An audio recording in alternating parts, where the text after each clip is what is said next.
Hello बच्चों, कैसे हो आप? बच्चों, आज हम आपकी पाठ्य पुस्तक मल्हार से कविता मातृभूमि का अध्ययन करेंगे। तो चलते हैं बच्चों कविता पर, जिसके कवि है बच्चों सोहनलाल द्विवेदी, जिन्होंने इस कविता में भारत के प्राकृतिक सौंदर्य और समृद्धि का वर्णन किया है। चलते हैं बच्चों कविता पर, स्टार्ट करते हैं। ऊंचा खड़ा हिमालय आकाश चूमता है, नीचे चरण तले झुक नित सिंधु झूमता है। अर्थात ऊंचा खड़ा हिमालय से, यहाँ पर बच्चों हिमालय पर्वत से है। हिमालय जो पर्वत है वह ऊंचा और भव्य खड़ा है, जैसे आकाश को छू रहा है। आकाश चूमता है अर्थात आकाश को छू रहा है।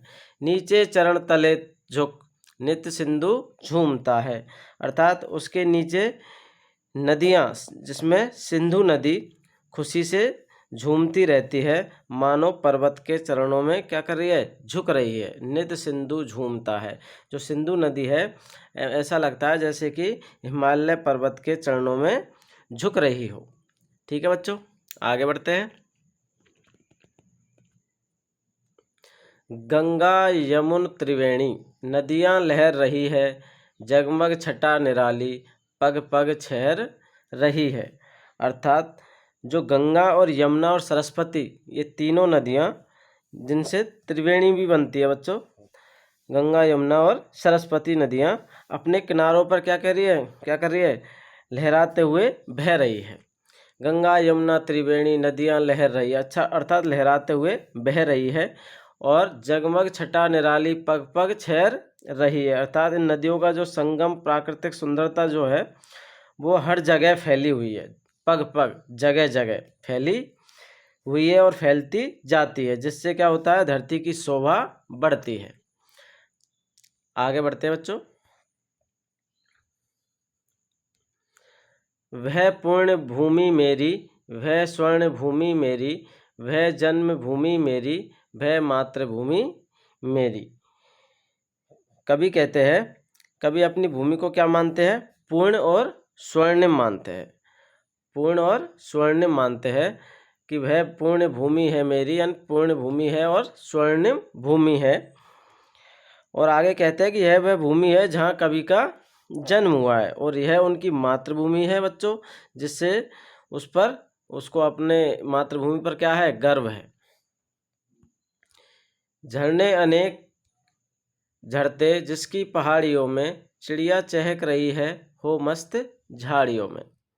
अर्थात कवि उस भूमि की सुंदरता का वर्णन करते हैं जहाँ की पहाड़ियों से क्या हो रहा है, झरने बह रहे हैं। झरने अनेक झरते हैं, अर्थात पहाड़ियों से झरने बह रहे हैं, और झाड़ियों में क्या हो रहा है, चिड़िया मस्ती में चहकती है। जिसकी पहाड़ियों में चिड़िया चहक रही है हो मस्त झाड़ियों में, और जिसकी झाड़ियों में चिड़िया क्या कर रही है, चहक रही है।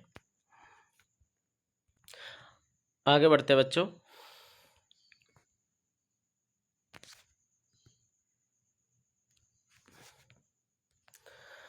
अमराइयाँ घनी है कोयल पुकारती है, बहती मलय पवन है तन मन संवारती है। अमराइयाँ घनी है, अर्थात इस भूमि में घने आम के बगीचे हैं। अमराइयाँ अर्थात आम के बगीचे। अमराइयाँ का अर्थ है बच्चों यहाँ पर आम के बगीचे। कोयल पुकारती है, जहाँ पर कोयल अपनी मधुर आवाज़ में गाती है, मधुर ध्वनि में गाना सुनाती है।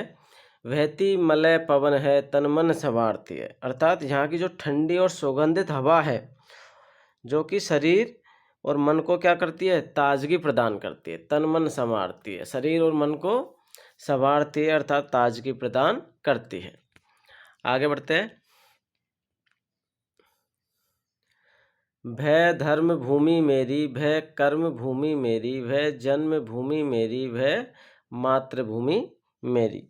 यहाँ पर कवि अपनी भूमि को धर्म भूमि और कर्म भूमि बताते हैं। यहाँ पर कवि अपनी भूमि को क्या बताते हैं, धर्म की भूमि और कर्म की भूमि बताते हैं, और कहते हैं कि यह भूमि कवि की क्या है, जन्म भूमि है और मातृभूमि भी है, जिससे उनका क्या है, गहरा संबंध है। तो कवि की जन्मभूमि भी है ये और मातृभूमि भी यही है जिससे कवि का गहरा संबंध है। आगे बढ़ते हैं।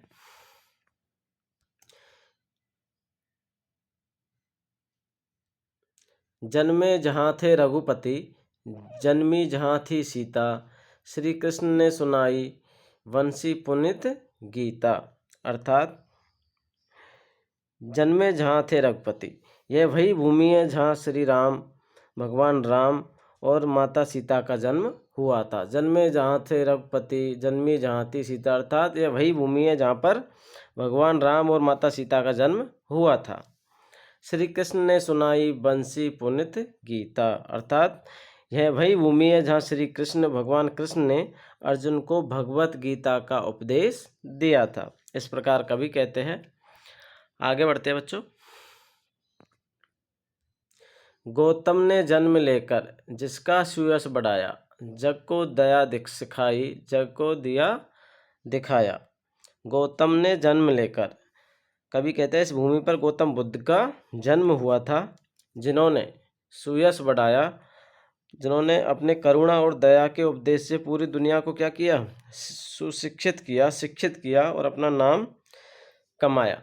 जग को दया सिखाई, जग को दिया दिखाया, और लोगों को सही मार्ग दिखाया और संसार में दया का उपदेश दिया। आगे, भय युद्ध भूमि मेरी, भय बुद्ध भूमि मेरी, भय मातृभूमि मेरी, भय जन्मभूमि मेरी। आगे कवि कहते हैं कि बताते हैं कि यह भूमि क्या है, युद्ध की भूमि है।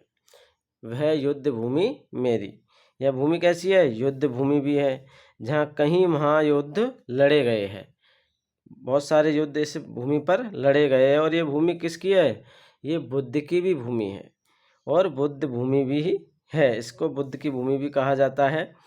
वह मातृभूमि मेरी, वह जन्मभूमि मेरी, अर्थात जहाँ शांति और ज्ञान का प्रसार हो, वहाँ उस भूमि को कभी अपनी मातृभूमि और जन्मभूमि कहकर अपने आप को क्या करते हैं, गर्व महसूस करवा रहे हैं। तो बच्चों, यह कविता थी सोहनलाल द्विवेदी की। सोहनलाल द्विवेदी का परिचय पढ़ेंगे हम नीचे। इस कविता को हिंदी के प्रसिद्ध कवियों में से एक सोहनलाल द्विवेदी जी ने लिखा है। उनका जन्म आज से लगभग 125 साल पहले हुआ था। उस समय अंग्रेज़ों का भारत पर आधिपत्य था और उन्होंने अपनी लेखनी से अंग्रेज़ों का विरोध किया। उनकी लेखनी का सबसे प्रिय विषय था देशभक्ति, जिससे कि देश के लोगों में देशभक्ति की भावना पैदा की जा सके। भारत के गौरव का गान करना उन्हें बहुत प्रिय था। उनकी कुछ और भी चर्चित रचनाएं हैं, जैसे बड़े चलो, कोशिश करने वालों की हार नहीं होती। ये भी इनकी आगे और भी कविताएं हैं। तो बच्चों, ये हुआ कवि परिचय। आशा करता हूँ आप सभी को ये पाठ समझ में आ गया होगा, कविता का भावार्थ समझ में आ गया होगा। अब आप हमारे इस वीडियो को लाइक कीजिए, दोस्तों के साथ शेयर कीजिए और हमारे चैनल को सब्सक्राइब कीजिए। Thank you for watching.